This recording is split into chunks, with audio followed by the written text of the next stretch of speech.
صفحہ نمبر 26 آیت نمبر 185 سورۃ البقرہ۔ اعوذ باللہ من الشیطان الرجیم، بسم اللہ الرحمن الرحیم۔ شہر رمضان الذی انزل فیہ القرآن ھدی للناس وبینات من الهدى والفرقان إلى آخره۔ اللہ تبارک و تعالی فرماتے ہیں شہر رمضان الذی انزل فیہ القرآن، رمضان المبارک وہ مہینہ ہے جس میں قرآن نازل ہوا۔ ھدی للناس، یہ قرآن لوگوں کے لیے ہدایت ہے، وبینات من الہدی، اور ہدایت کے بیانات ہیں اس میں، والفرقان، حق و باطل کے درمیان فرق کرنے والی کتاب ہے۔ فمن شہد منکم الشہر فلیصمہ، جو آپ لوگوں میں سے چاند رمضان کا دیکھ لے تو اس کو چاہیے کہ روزہ رکھے۔ ومن کان مریضا او علی سفر فعدۃ من ایام اخر، جو آپ لوگوں میں سے مریض ہو رمضان المبارک میں یا سفر پہ ہو، وہ بعد والے ایام میں روزے پورے کرے۔ یرید اللہ بکم اليسر ولا یرید بکم العسر، اللہ آپ لوگوں کے لیے آسانی چاہتے ہیں، اللہ آپ لوگوں کے لیے مشقت کا ارادہ نہیں کرتے۔ وَلِتُكْمِلُوا الْعِدَّةَ، تاکہ آپ لوگ گنتی پوری کریں۔ وَلِتُكَبِّرُوا اللَّهَ عَلَى مَا هَدَاكُمْ وَلَعَلَّكُمْ تَشْكُرُونَ، تاکہ آپ لوگ اللہ کی بڑائی بیان کریں اس وجہ سے کہ اللہ نے آپ لوگوں کو ہدایت دی، اور اس لیے کہ آپ لوگ شکر گزار بن جائیں۔ وَإِذَا سَأَلَكَ عِبَادِي عَنِّي فَإِنِّي قَرِيبٌ، اللہ فرماتے ہیں جب میرے بندے کے نبی آپ سے میرے متعلق پوچھیں تو بتا دیں کہ میں ان کے بہت قریب ہوں۔ اجیب دعوت الداع اذا دعان، میں قبول فرماتا ہوں جو بھی بلانے والا مجھے پکارے۔ فَلْيَسْتَجِيبُوا لِي، لوگوں کو چاہیے کہ میرے احکامات قبول کر لیں۔ وَلْيُؤْمِنُوا بِي لَعَلَّهُمْ يَرْشُدُونَ، اور مجھ بھی ایمان رکھیں تاکہ یہ لوگ راہ راست پہ ہوں۔ اللہ تبارک و تعالی ان آیات مبارکہ میں رمضان المبارک کی فضیلت کا ذکر فرما رہے ہیں اور دعا کا تذکرہ فرماتے ہیں۔ رمضان المبارک وہ مہینہ ہے جس میں قرآن کریم اجمالی انداز سے نازل ہوا، اور پھر بقدر ضرورت 23 سال میں حضور کی مبارک ذات پہ نزول ہوا۔ گویا کہ اس کے نزول کے دو انداز ہیں،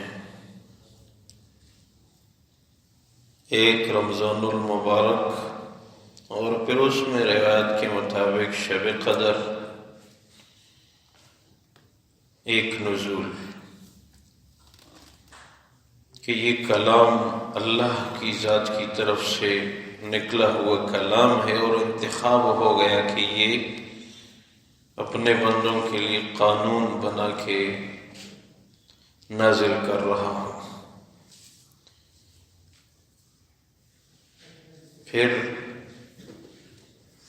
بقدر ضرورت احکامات نازل ہوتے گئے۔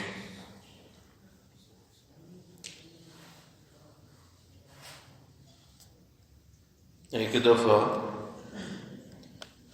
ایک ساتھی تشریف لائے، کہنے لگے کہ عرصے سے مجھے یہ اشکال ہے کہ کبھی میں سنتا ہوں کہ یہ رمضان میں نازل ہوا یہ قرآن،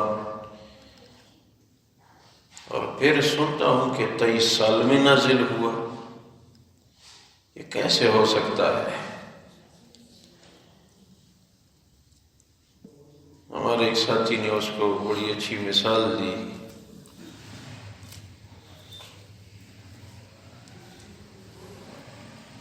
کہ آپ کے گھر میں جو سودا پڑا ہے یہ 2 دفعہ خریدا گیا ہے، ایک دفعہ آپ نے خریدا ہے اور ایک دفعہ اس نے وہ سارا ایک ساتھ خرید لیا تھا۔ تو یہ نزول قرآن ایک دفعہ انتخاباً ہوا اور ایک دفعہ تنزیلاً قرآن کا نزول ہوا، بقدر ضرورت جو حکم جس حکم کی ضرورت پڑی نازل ہوا۔ تو قرآن کا نزولی انداز رمضان المبارک میں اجمالاً اور پھر 23 سال میں زمین پہ قرآن کا نزول حضور کی مبارک ذات پہ مکمل ہوا۔ اس لیے بھی رمضان المبارک میں قرآن شریف کی تلاوت کا اجر زیادہ ہے۔ قرآن کریم اور رمضان کا گہرا تعلق ہے۔ رمضان کا معنی ہے مٹھانے والا مہینہ، اس مہینے سے گناہ مٹ جاتے ہیں۔ حدیث میں ہے کہ جب رمضان المبارک کے لیے 2-3 مہینے رہ جاتے تو حضور کی مبارک ذات اور صحابہ کرام کی یہ دعا ہوتی تھی، یا اللہ رمضان المبارک تک زندگی تو ہمیں عنایت فرما، کیونکہ یہ بہت بڑی کمائی کا موقع ہے، یہ ہم سے ضائع نہ ہو۔ تو رمضان المبارک کا مہینہ قریب آ رہا ہے، اس کا قرآن سے گہرا تعلق ہے۔ ابھی سے تلاوت ہو، اعمال ہو، صلاۃ توبہ ہو، اللہ کی طرف توجہ ہو اور اللہ کی طرف پکار ہو، اور فرضی روزوں کے علاوہ روزے بھی رکھنے چاہیے۔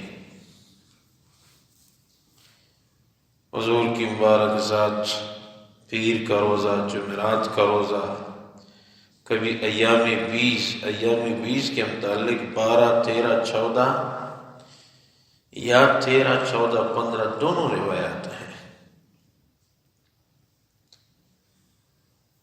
تو کبھی نفلی روزوں کا بھی اہتمام ہو، بلکہ آج کل کے جو حالات ہیں اس حوالے سے ہو سکے تو کبھی کبھی روزہ رکھ لیا کریں، اس نیت سے کہ اعمال کا ایک گلدستہ تیار ہو، تلاوت بھی ہو، تہجد بھی ہو، کبھی روزہ بھی ہو۔ یا اللہ ہمیں معاف فرما، آپ ہم سے ناراض ہیں، اپنی رضا کے فیصلے فرما۔ تو اللہ کے ہر حکم کا خیال رکھنا اور انسانیت کا خیال رکھنا۔ مراقی الفلاح کی روایت ہے، جس نے نفلی روزہ رکھا، کہیں مہمان ہوا، انہوں نے اصرار کیا روزہ توڑ دو، ہمیں تو پتہ نہیں تھا، ہم نے تو آپ کے لیے کھانا تیار کیا، چائے تیار کی، اس نے اس وجہ سے روزہ افطار کیا شام سے پہلے کہ یہ اللہ کا بندہ خوش ہو جائے، چلو ایک روزہ ہے میں پھر رکھ لوں گا۔ اس نیت پہ مراقی الفلاح کی روایت ہے، یہ روزہ افطار کیا ایک مسلمان بھائی کے دل خوش کرنے کے لیے، اس کے دل کا لاج رکھنے کے لیے، اور پھر یہ روزہ رکھ لیا تو اس کو 1000 روزے رکھنے کا ثواب مل رہا ہے۔ ایک روزہ افطار کیا پھر رکھا، اپنے مسلمان بھائی کو خوش کرنے کے لیے، اب اس نے تکلف کیا اور ناراض نہ ہو، تو 1000 روزوں کا ثواب مل گیا۔ اس امت میں دوسرے بندے کا بڑا لحاظ ہے، ہاں یہ بھی ذہن میں رکھیں کہ نفلی روزہ جب آدمی رکھنا چاہے سحری کھانا کوئی ضروری نہیں ہے۔ زوال کا ٹائم آج کل تقریباً کوئی 12:15 بجے لگ بھگ ہے، تو 12:15 بجے سے 5 منٹ پہلے بھی آپ نفلی روزے کی نیت کر سکتے ہیں، بشرطے کہ صبح صادق سے اس وقت تک آپ نے کچھ کھایا پیا نہ ہو۔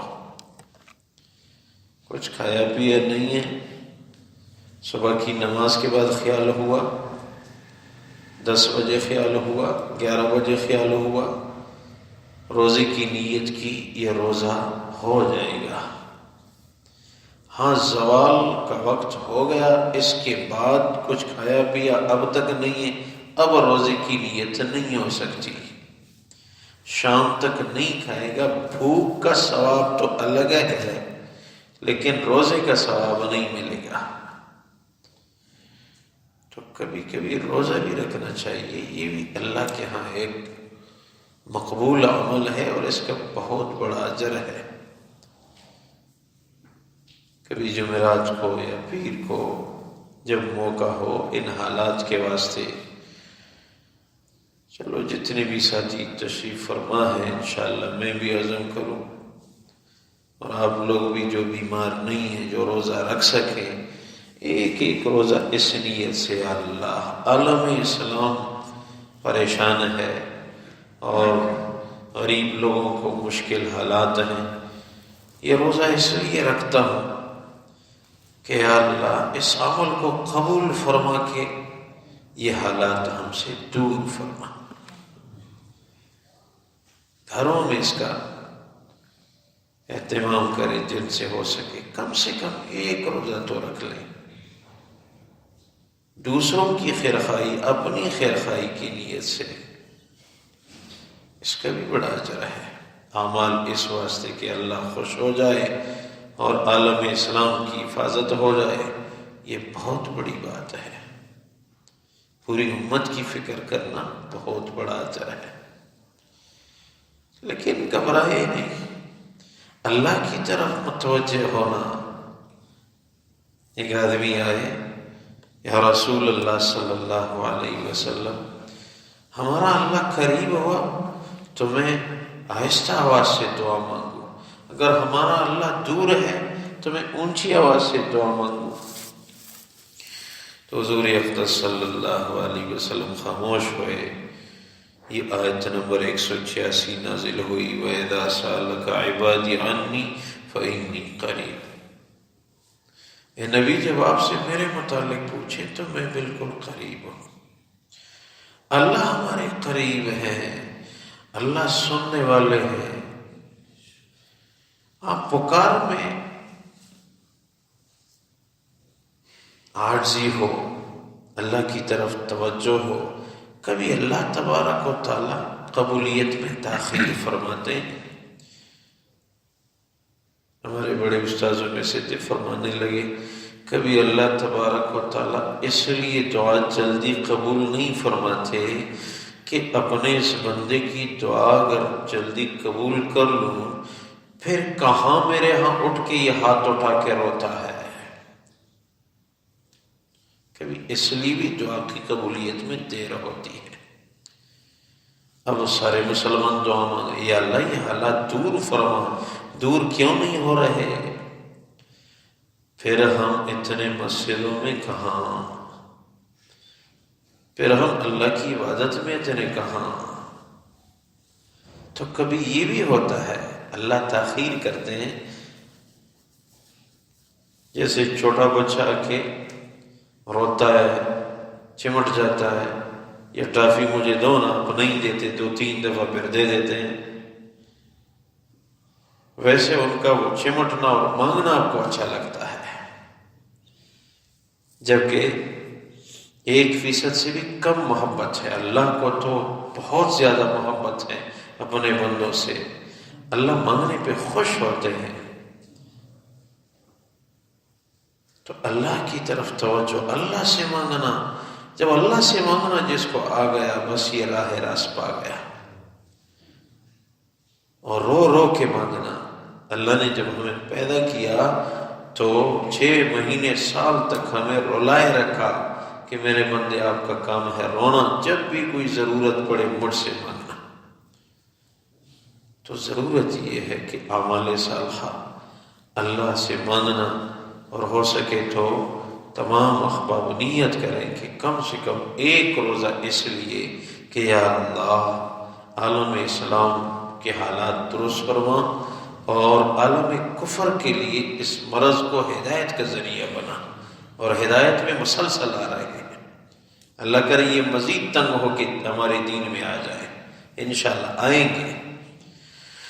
اللہ تبارک و تعالی فرماتے ہیں شہر رمضان الذی انزل فیہ القرآن ھدی للناس وبینات من الہدی۔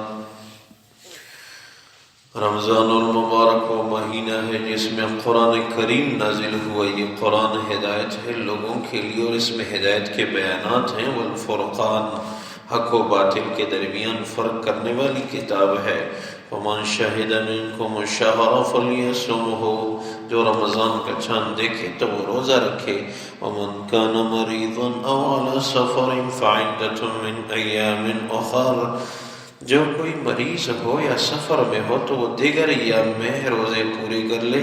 یرید اللہ بکم اليسر ولا یرید بکم العسر، اللہ یہ چاہتے کہ آپ لوگوں کے لیے احکام آسان ہوں، اللہ یہ نہیں چاہتے کہ آپ لوگوں پہ مشقت ہو۔ وَلِتُكْمِلُوا الْعِدَّةَ وَلِتُكَبِّرُوا اللَّهَ عَلَى مَا هَدَاكُمْ وَلَعَلَّكُمْ تَشْكُرُونَ، اور اس لیے کہ آپ لوگ یہ رمضان کی گنتی کے ایام پورے کر لیں اور اللہ کی بڑائی بیان کریں، اس وجہ سے کہ اللہ نے تمہیں ہدایت دی، اور اس لیے کہ تم لوگ شکر گزار بن جائیں۔ وَإِذَا سَأَلَكَ عِبَادِي عَنِّي فَإِنِّي قَرِيبٌ، اے نبی صلی اللہ علیہ وسلم جب آپ سے میرے بندے میرے متعلق پوچھیں تو بتا دینا کہ میں ان کے قریب ہوں۔ أُجِيبُ دَعْوَةَ الدَّاعِ إِذَا دَعَانِ، میں قبول فرماتا ہوں پکارنے والے کی پکار کو جب وہ مجھے پکارے۔ فَلْيَسْتَجِيبُوا لِي وَلْيُؤْمِنُوا بِي لَعَلَّهُمْ يَرْشُدُونَ، لوگوں کو چاہیے کہ میرے احکامات قبول کر لیں، مجھ بھی ایمان لائیں، اس لیے کہ یہ لوگ راہ راست پہ رہیں۔ اے اللہ اپنی بارگاہ میں قبول فرما، خلوص الہیت نصیب فرما، عاجزی عبادت والی زندگی نصیب فرما۔ امت مسلمہ کو جو پریشانیاں درپیش ہیں اللہ دور فرما، ہم آپ کے بندے ہیں، آپ سے مانگیں گے، آپ ہی کرم فرماؤ گے تو معاملہ بن جائے گا۔ اے اللہ مسلمانوں کو چین، سکون، اطمینان والی زندگی نصیب فرما۔ اے اللہ پاکستانی جوانوں کو نیک، دیندار، دیانتدار بنا۔